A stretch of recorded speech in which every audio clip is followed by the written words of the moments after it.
فأنا ناصح لإخواني بالصدع بالحق تبيض وجوههم. السكوت في مسألة الحزبية يضرها، فاصدع بما تؤمر وأعرض عن المشركين.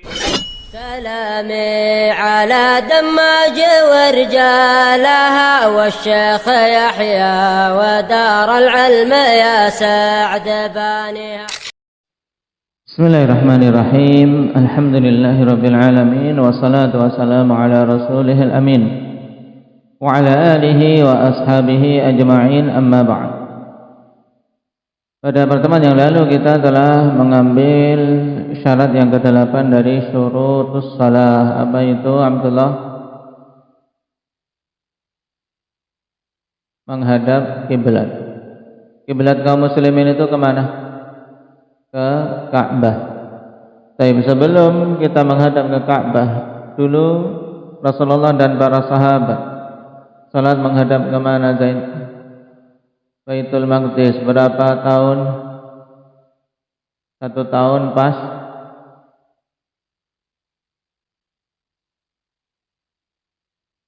Satu tahun 8 bulan. Nah, berapa bulan dulu totalnya? Hendak ya Arif. Berapa bulan Nabi SAW dan para sahabat salat menghadap ke Baitul Maqdis? 16 bulan atau 17 bulan, berarti setahun lebih 4 bulan atau 5 bulan. Baik. Nah, sampai turun ayat fawalli wajhaka syatral masjidil haram. Baik. Dan mengenai permasalahan istiqbalul qiblah. Nah, kapan seorang harus betul-betul lurus menghadap ke kiblat? Tidak boleh seandainya ditarik garis dia melenceng dari kiblat itu kapan? Endang Abdurrahman aja.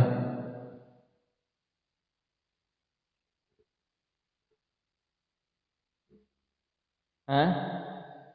Nah, yang lainnya zikri, diulang pertanyaannya.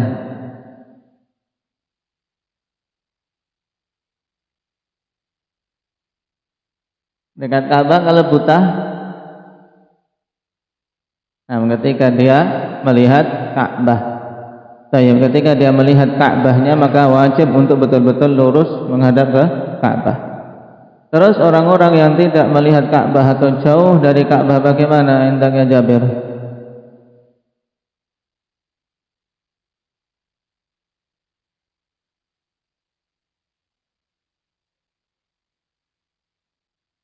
Hah?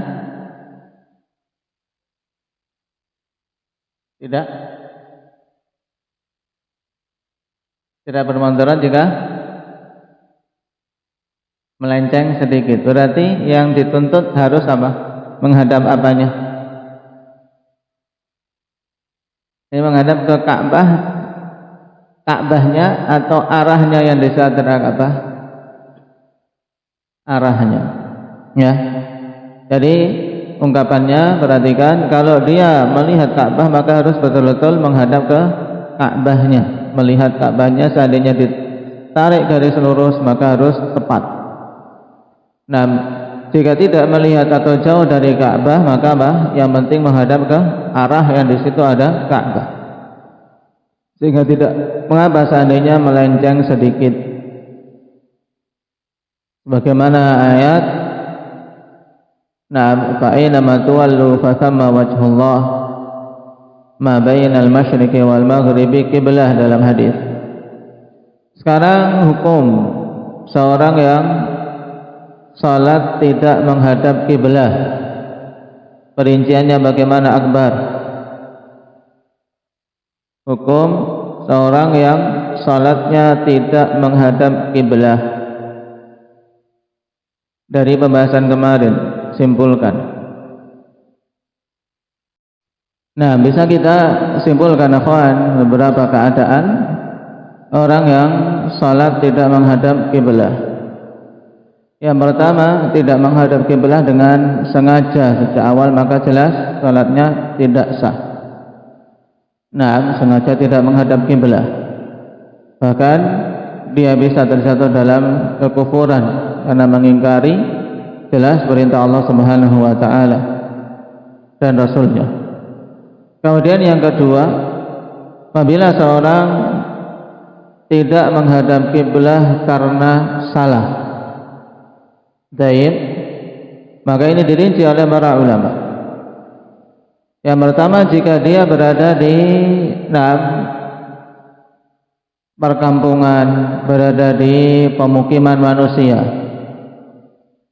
kemudian kok dia salah, salatnya tidak menghadap ke kiblah, maka wajib ketika dia tahu kesalahannya untuk apa? Mengulanginya. Kenapa? Karena kondisi ini tidak diperbolehkan ijtihad padanya. Tidak ada ijtihad di situ. Sebab apa? Dia berada di perkampungan, tinggal apa? Tanya, tinggal melihat. Tidak menghadapnya kiblah saat itu menunjukkan kusur, menunjukkan apa? Kurangnya dia dalam upaya mengetahui arah kiblah. Orang banyak lalu lalang, kok dia masih salah. Maka wajib untuk mengulanginya ketika dia selesai dari sholat yang salah tersebut. Baik. Kemudian kalau dia berada di suatu tempat yang tidak ada manusia, padang pasir, di hutan, tersesat di gurun-gurun dan seterusnya, maka di sini dia berijtihad. Sebelum sholat harus betul-betul mengupayakan menentukan arah kiblah mana sesuai dengan yang dia ketahui, kemudian sholat sesuai keyakinan arah kiblah yang dia yakini. Maka ketika selesai kok diketahui salah, misalnya ada orang lewat saat itu, sama-sama musafir yang tahu daerah tersebut misalnya, ternyata diberitahu salah kamu, maka kondisi ini dihukumi apa? Sah salatnya dan tidak harus mengulangi. Bedakan dua hal tersebut. Sekarang kita masuk pada asyartut tasi' an-niyah. Syarat yang ke-9 yaitu niat. Wa makna niyati al-azmu ala fi'lil ibadati taqarruban lillahi ta'ala. Makna niat yaitu apa? Azm, tekad untuk melakukan suatu ibadah sebagai bentuk pendekatan diri kepada Allah Subhanahu wa taala. Baik. Ini niat. Dia bertekad untuk melakukan suatu ibadah sebagai bentuk pendekatan diri kepada Allah Subhanahu wa taala. Dan salat akhwan tidak sah tanpa niatan dalam kondisi apapun. Kenapa? Karena niat ini tidak gugur dalam semua keadaan. Sebab apa? Sebab orang yang amalannya tidak niat itu hanya orang-orang yang kondisinya hilang akal. Kalau kondisi orang hilang akal memang tidak akan berniat pada perbuatannya. Orang gila ikut sholat jengkelit-jengkelit, ikut saja, tidak ada niat. Anak yang belum mumayyiz, mereka sholat tanpa niatan, tidak sah. Maka dalam kondisi apapun, niatan itu tidak gugur. Bahkan ketika seorang sakit sangat parah, dia tidak bisa gerakkan apapun dari bagian tubuhnya, tapi tetap harus niat, karena niat jelas dia mampu. Kalau sudah tidak ada niatan, sudah tidak mampu niatan lagi, seorang sakit sampai pikun, maka di situ baru gugur kewajiban sholat. Ini juga kaidah untuk mengetahui orang tua, mengetahui orang yang sakit gugur belum kewajiban sholatnya, yaitu dari apa? Dari sisi dia masih bisa berniat atau tidak. Orang kondisi koma tidak bisa niat, ya kan? Tapi orang kondisi sakit, badannya luka-luka, patah, remuk misalnya, waliyadzubillah, kecelakaan, tapi akalnya masih sehat. Dia ingat Nah, diajak ngomong nyambung, dia juga ingat waktu, diberitahu waktu, tahu, maka wajib sholat tidak?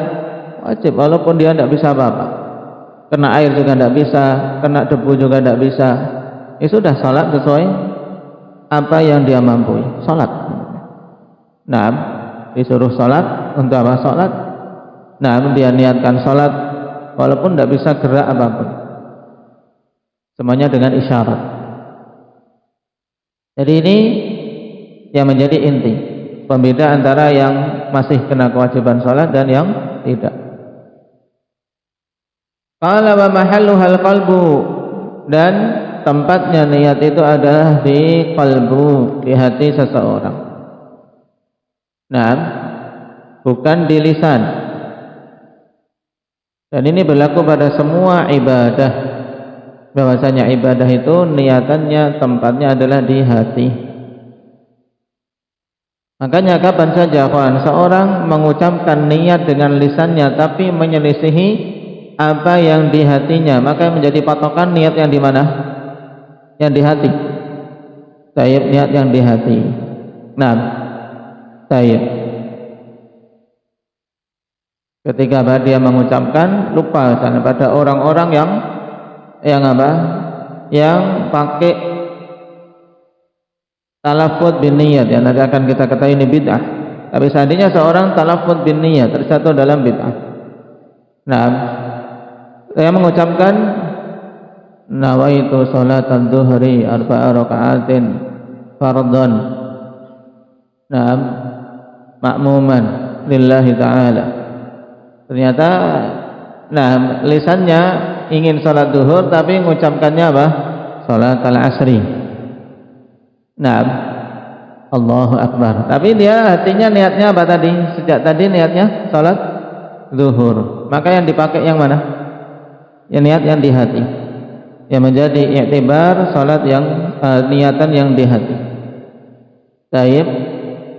Demikian pula sebaliknya, seorang seandainya mengucapkan dengan lisannya tok, tapi hatinya tidak menghadirkan niatan, hatinya tidak berniat, maka tidak sah. Baik. Jadi yang menjadi patokan adalah niatan yang di qalbunya. Qala wa hiya syaratun fi kulli ibadah, dan itu adalah syarat yang harus ada pada setiap ibadah. Nah, li hadits Umar bin Al-Khattab radhiyallahu anhu qala sami'tu an-nabiy sallallahu alaihi wasallam yaqul innamal a'malu binniyat wa innamal likulli imri'in ma nawa. Berdasarkan hadits Umar bin Al-Khattab radhiyallahu anhu muttafaqun alaih, ini menjadi apa? Mizan amalan secara batin. Innamal a'malu binniyat. Nah, sesungguhnya amalan-amalan itu mesti apa? Dilakukan dengan niatan-niatannya. Selama itu amalan muncul dari orang yang berakal, mesti harus ada niatan padanya. Nah, hanya orang yang hilang akal saja yang amalannya tanpa niat. Dan hanyalah masing-masing orang itu akan mendapatkan sesuai dengan apa yang dia niatkan sebagai balasannya. Qala fayajibu an yanwiya 'aina salatin muayyanatin fardhan kadzuhri wal 'asri kayyumayyiza bainahuma aw kanatil ibadatu naflan kal witri wa sunnatir ratibati wa nahwihima. Kemudian berkaitan dengan niatan ini, baik, yang dituntut di dalam salat itu dikatakan adalah wajib untuk meniatkan salat apa secara tertentu. Nah, dia niatkan salat apa? Apakah salat fardu ataukah salat sunnah? Dia niatkan. Nah, ini dinamakan dengan ta'yinun niyah. Wajib untuk menentukan salat yang dia lakukan itu apa di dalam kalbunya ketika dia berniat. Bukan hanya sekedar datang kemudian langsung niat yang dalam hatinya cuman apa? Meniatkan aku niat salat. Ini menurut apa yang disebutkan dalam kitab kita, nah belum terpenuhi apa? Niatan yang dituntut. Kenapa? Karena harus ada ta'yinun niyah.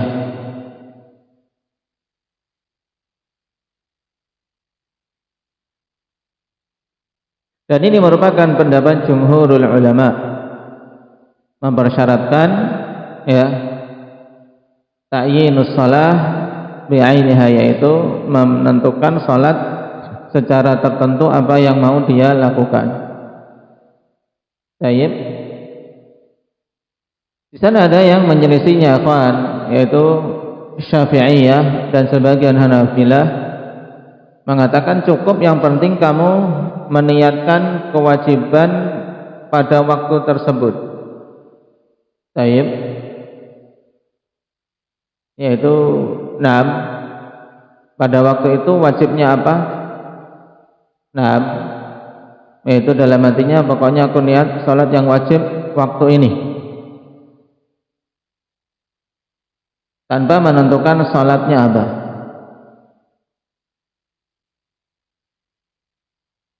Dan yang rajih adalah pendapat jumhur. Kenapa? Karena kalau pendapat kedua yang penting meniatkan salat yang wajib pada waktu tersebut, kan bisa saja seorang meniatkan yang wajib waktu itu untuk salat hari ini atau salat yang kemarin ketika dia lupa. Maka intinya secara mudah jumhur ulama berpendapat apa? Wajib menentukan salat apa yang mau dia lakukan. Baik.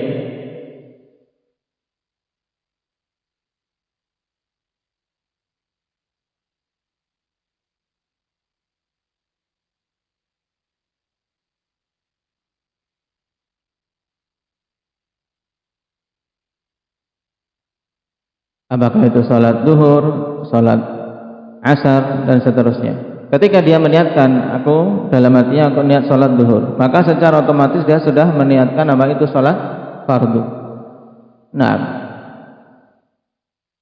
mau salat sunnah setelah wudhu, dia setelah baru wudhu, kemudian dalam hatinya dia ketika berjalan mau menunaikan salat. Nah, ada azm, tekad untuk menunaikan salat 2 rakaat setelah wudhu. Maka itu berarti dia mentakyin salat sunnah yang mau dia lakukan. Ini pendapat yang rajih. Wajib untuk mentakyin salat apa yang mau dia lakukan, apakah salat fardu atau salat sunnah. Dan maksudnya ini bukan kemudian dilafadzkan, tapi adalah apa? Menghadirkan niatan itu di dalam hatinya. Menghadirkan niatan itu di dalam hatinya. Dikatakan di sini, fayajibu an yanwiya aina salatin muayyanatin fardhan kadzuhri wal asri. Maka wajib untuk dia meniatkan salat secara tertentu, apakah itu salat fardu seperti zuhur dan asar, kayyumayyiza bainahuma, untuk dia bisa membedakan antara keduanya. Kalau sekedar aku niat salat fardu, bisa saja ini zuhur atau asar, ya kan? Tapi harus dipastikan salat zuhur atau salat asar atau salat maghrib atau salat isya untuk bisa terbedakan. Au kanatil ibadatu naflan kal witri wa sunnatir ratibati wa nahwihima, atau yang dia niatkan itu adalah salat sunnah seperti witir atau sunnah ratibah, yaitu salat-salat rawatib dan yang semisalnya.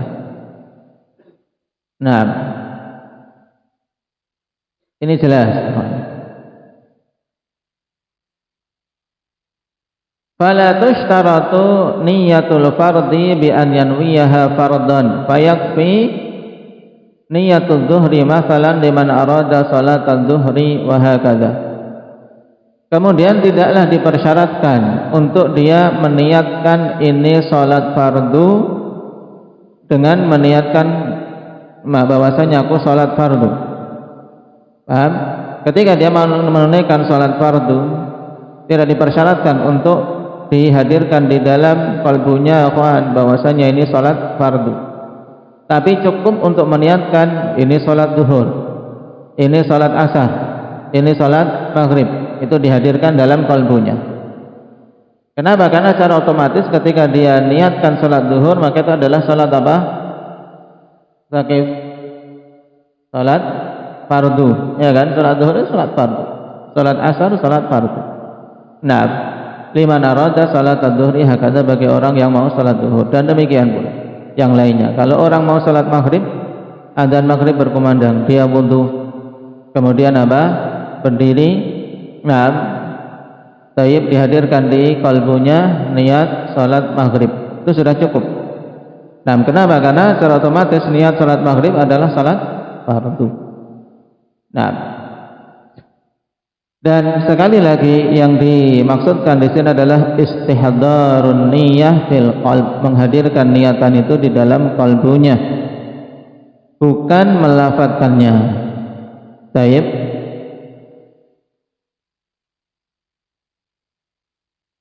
Dan hadirnya niat di dalam amalan ibadah kita, akhwan, itu kita hadirkan letaknya di mana. Dan ketika beribadah, ketika sholat lah kita dalam sholat bicaranya, letak niatan itu kapan? Tayyib. Terjadi khilaf, akhwan, tentang niatan dalam sholat itu diletakkan di mana. Ada yang berpendapat bahwasanya niatan itu harus betul-betul tepat berbarengan dengan lafaz takbir. Nah, jadi harus menyertai lafaz takbir dari awal hamzah Allahu Akbar sampai akhir ra. Makanya kalau kita perhatikan sebagian orang yang berpendapat seperti ini, Allahu Akbar, sambil apa? Katanya menghadirkan niatan, harus bareng dengan apa? Dengan takbir yang dia baca. Padahal dia bacanya panjang, ya kan? Kalau mereka ini kan harus menghadirkan aku niat sholat, tayyib zuhur fardu sebagai makmum 4 rakaat lillahi ta'ala, panjang. Makanya Allahu Akbarnya akhirnya juga panjang nahannya ini. Tayyib. Kadang masih dianggap keliru lagi, diulangi lagi. Nah, ini takalluf, dan biasanya orang seperti ini akan banyak terjatuh dalam waswas. Nah, di antara sebabnya karena apa ini? Berkeyakinan wajibnya muqaranatun niyah litakbir, harus berbarengan. Dan ini memang pendapat Imam Syafi'i. Cuman dalam prakteknya mereka menyelisih banyak, karena Imam Syafi'i tidak berpendapat melafadzkan niat. Baik. Sedangkan Imam Ahmad dan Abu Hanifah membolehkan untuk apa? Niat itu boleh mendahului takbir. Baik. Dan bahkan Ibnu Hazm mengatakan wajib niat itu ada sebelum takbir dan bersambung dengan takbir. Mana di antara pendapat ini yang rajih, akhwan? Tayyib. Ya, rajih adalah yang dipilih oleh Ibnu Hazm rahimahullah taala. Dan itu dirajihkan oleh Syekhul Islam Ibnu Taimiyah, bahwasanya apa?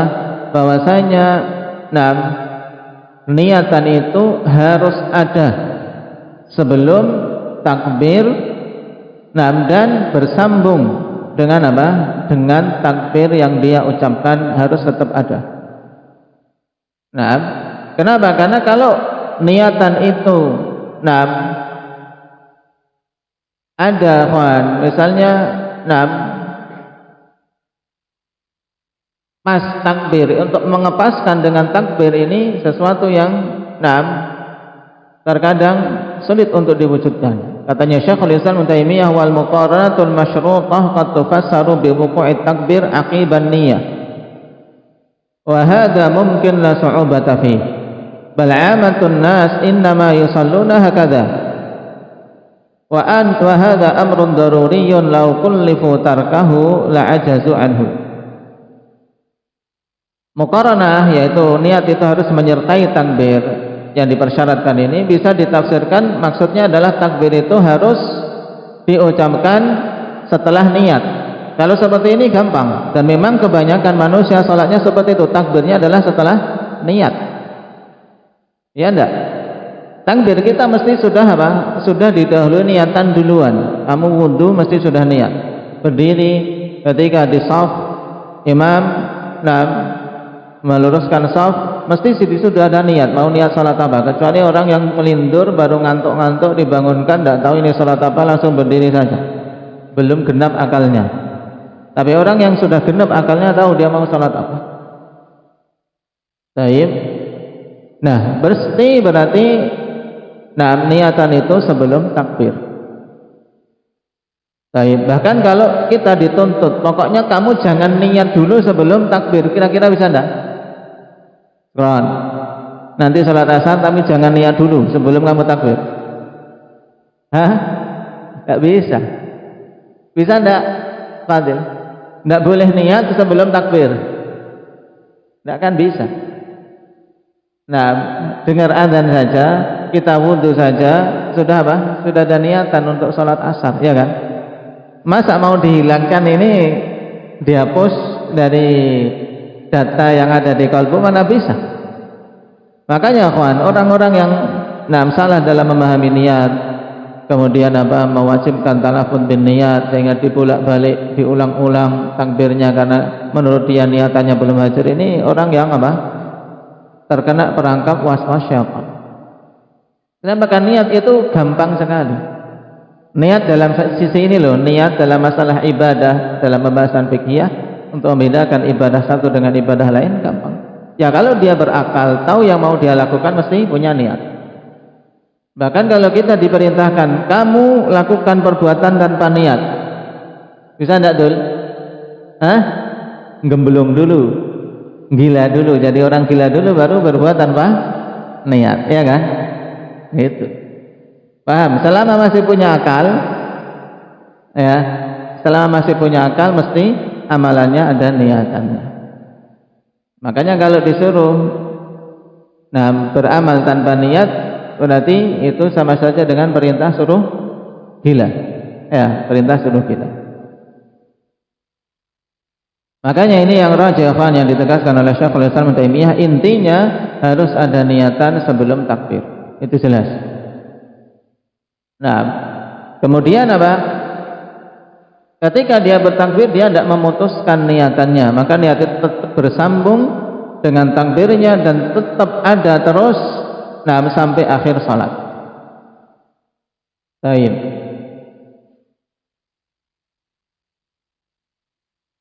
Dan boleh tidak niatan itu mendahului ibadah dalam jangka waktu yang cukup lama. Baik. Seperti misalnya seorang wudhu, ada azan, dikumandangkan azan zuhur, dia wudhu, kemudian habis wudhu, dia salat sunnah. Habis salat sunnah, makanya tadi niatkan mau salat, setelah salat sunnah mau salat zuhur, itu sudah ada di kalbunya. Kemudian ternyata habis salat sunnah tidak langsung iqamah, kemudian dia duduk-duduk ngobrol menunggu datangnya imam. Kemudian iqamah langsung kaget, dia langsung berdiri saja, kemudian ikut bertakbir. Orang seperti ini sudah dikatakan punya niatan belum? Taib. Di sini akhwan, ketika orang seperti itu, selama dia tidak membatalkan niatan yang awal untuk dia salat zuhur, maka dia sudah dihukumi punya niat. Dan ini jelas sekali, orang selama punya akal pokoknya amalannya ada niatan. Selama dia tidak memutuskan dengan dengan niatan lain. Taib. Makanya dituntutnya niat itu terus menerus ada di dalam salat ada dua jenis, istishabul dzikri dan istishabun hukmi.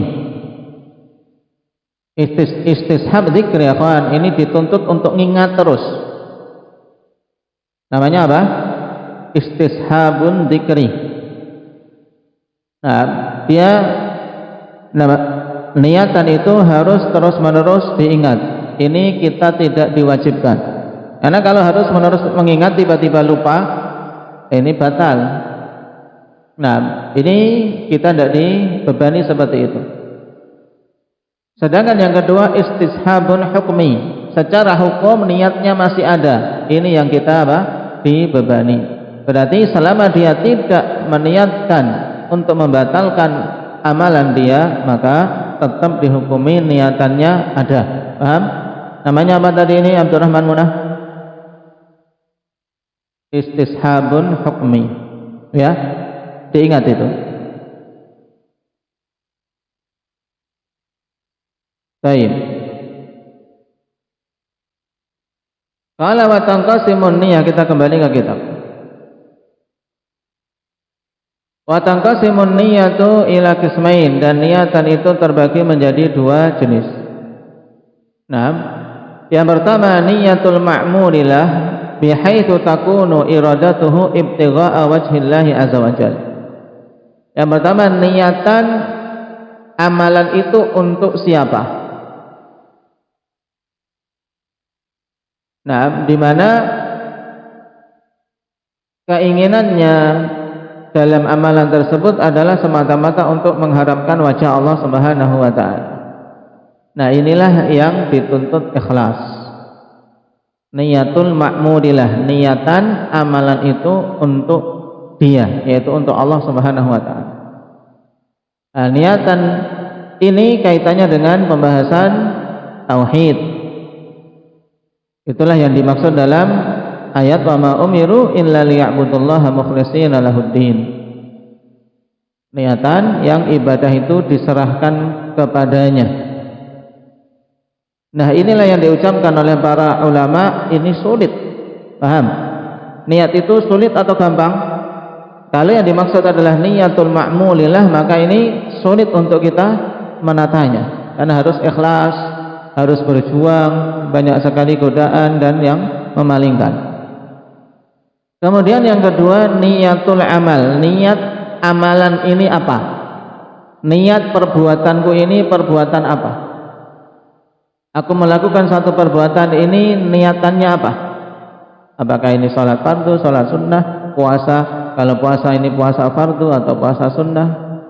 Kalau sunnah ini apakah puasa sunnah Senin, ataukah dia mau puasa Asyura atau yang lainnya? Ini niyatul amal. Nah, niyatul amal ini mudah atau sulit? Terima risalah. Mudah, paham? Nah, niyatul amal inilah yang dibahas dalam pembahasan fiqhiyah.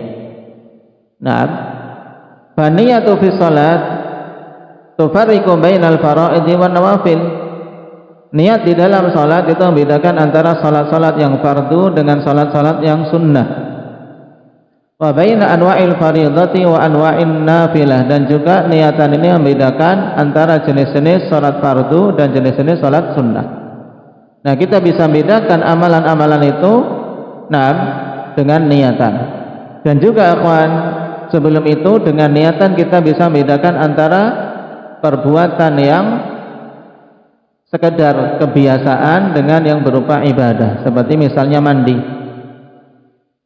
Mandi niyatul amalnya ini mandi apa? Apakah sekedar mandi untuk bersih-bersih, mandi sehari-hari untuk bersih-bersih, untuk biar seger, ataukah mandi wajib, mandi Jumat dan seterusnya. Baik, ini dua jenis niat. Diingat, niyatul ma'mulillah ini kaitannya dengan pembahasan tauhid, dan itu sesuatu yang harus mujahadah, berjuang bersungguh-sungguh dalam mengikhlaskannya. Sedangkan yang kedua niyatul amal ini dalam pembahasan fikih, yaitu niatan pada setiap amalan kita dituntut untuk punya niat. Dan ini satu perkara yang mudah. Bahkan kalau kita dituntut untuk berbuat tanpa niatan, ini malah kita tidak akan mampu. Nah, berbuatlah tanpa niatan. Nah, ini tidak akan bisa, kawan. Kalau dia masih sadar, mesti akan berbuat dengan niat. Maka dikatakan oleh Syekhul Islam Ibnu Taimiyah, kawan, kalimat yang bagus. Taib.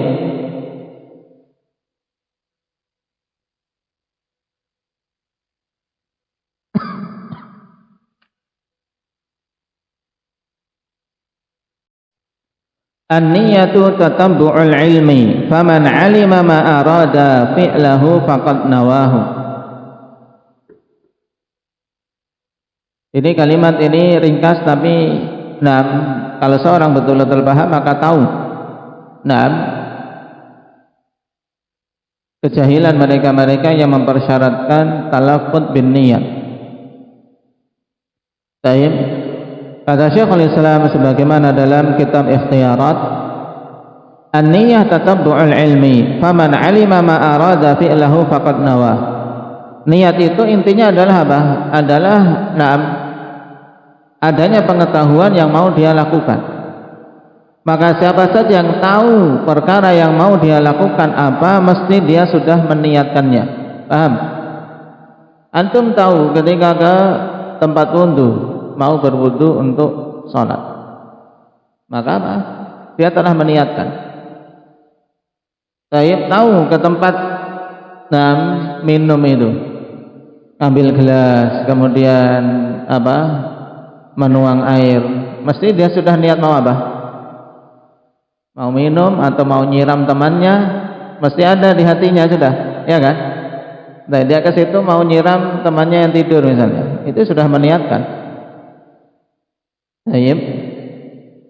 Kalau sudah tahu apa yang mau dia lakukan, maka dia sudah berniat. Itu intinya. Maka tidak mungkin suatu amalan dari orang yang berakal itu tanpa niatan. Ketika akalnya ada dan dia tahu apa yang mau dia lakukan, tidak mungkin dia berbuat tanpa niatan. Baik.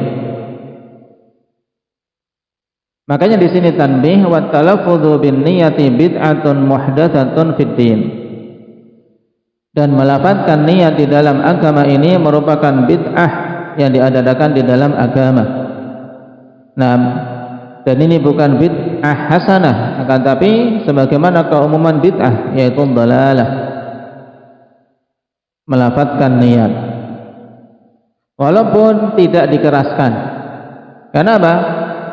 Mereka ada melafazkan niat secara jahar, dikeraskan, seperti kalau di malam-malam Ramadan habis salat tarawih bareng-bareng dilafadzkan niat, nawaitu shoma ghadin an adain fardhi syahri Ramadan lillahi ta'ala, bareng-bareng. Ini jelas kebid'ahan bertumpuk-tumpuk.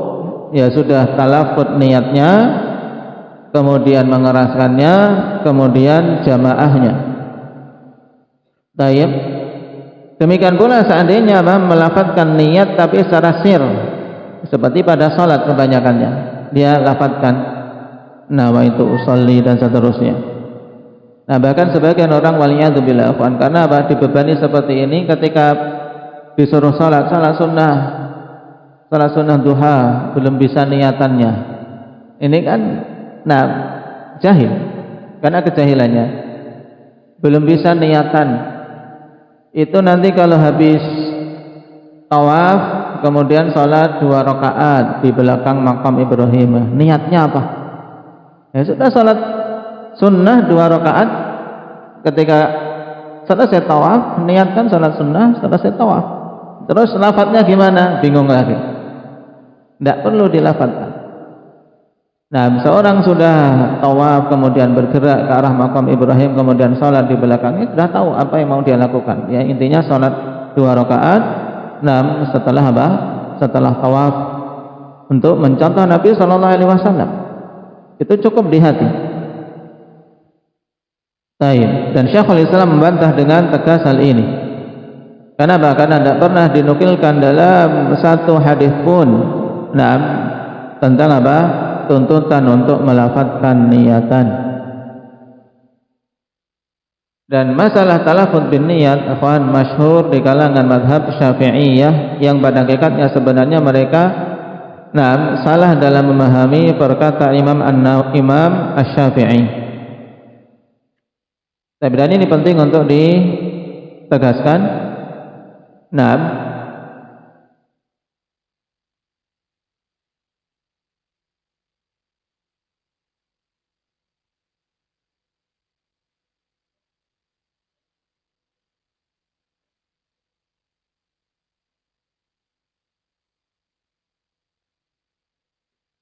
bahwasanya at-talaffuz, intinya talaffuz bin niyyah naqsun fil aqli wad din. Baik, sebagaimana tegaskan oleh Syekhul Islam Ibnu Taimiyah, at-talaffuz bin niyyati naqsun fil aqli wad din, amma fid din fali annahu bid'ah, wa amma fil aql fali annahu bimanzilati man yuridu an ya'kula ta'aman fayaqul nawaitu biwad'i yadi fi hadzal ina anni uridu an akhudha minhu luqmah fa adawha fi fami wa amdawha thumma abtalu'uhuma li ashba. Mau makan mau minum kelamaan nunggunya, udah dimakan orang dulu, ya kan? Melafadzkan niat itu kurang akal dan kurang agama. Bentuk kurang akal kenapa? Bentuk kurang agama karena apa? Itu bid'ah. Dan bentuk kurang akal kenapa? Karena orang yang menuntut untuk melafadzkan niat seperti orang yang mau makan makanan apa?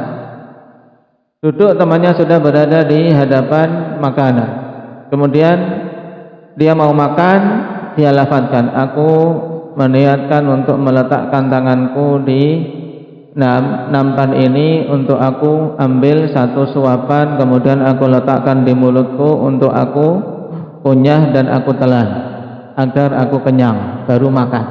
Temannya sudah 10 suapan, dia baru niat, ya, dia baru niat. Ini naqsun fil akal, bentuk kurang akal. Baik. Dan kesalahan dari kalangan Syafi'iyah, yang mereka banyak menuntut untuk melafadzkan niat itu karena salah dalam memahami nas Imam Syafi'i rahimahullahu taala. Baik, sebagaimana ditegaskan oleh Syekhul Islam Ibnu Taimiyah rahimahullahu taala. Dari kalangan Syafi'iyah yang mutaakhir mempersyaratkan talaffuz bin niyyah karena apa? Memahami salah perkataan Imam Syafi'i, inna shalah la budda minan nutqi fi awwaliha. Salat itu harus ada ucapan di awalnya. Nah, minan nutqi yang dimaksud oleh Imam Syafi'i ini bukan niatan tapi apa? Takbir. Karena salat harus dilafadzkan sebelum, di awalnya harus ada apa? Allahu Akbar, takbiratul ihram. Harus dilafadzkan jelas Allahu Akbar. Kalau tidak ada takbiratul ihram, tidak sah salatnya. Ini maksud Imam Syafi'i. Nah, sebagian pengikut Syafi'i salah dikiranya itu adalah melafadzkan niat.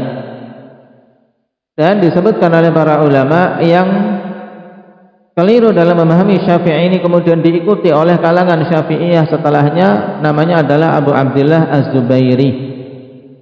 Sebagaimana dikutip oleh Imam Nawawi rahimahullahu taala dari pengarang Al-Hawi.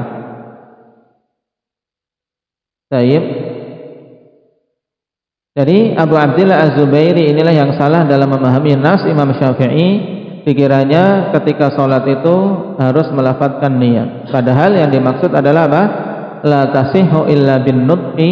Sholat itu tidak sah kecuali dengan nut, ucapan. Maksudnya ucapan apa tadi? Raihan? Takbiratul ihram. Ya, ini diingat-ingat. Jadi talaffuz bin niyyah bid'ah.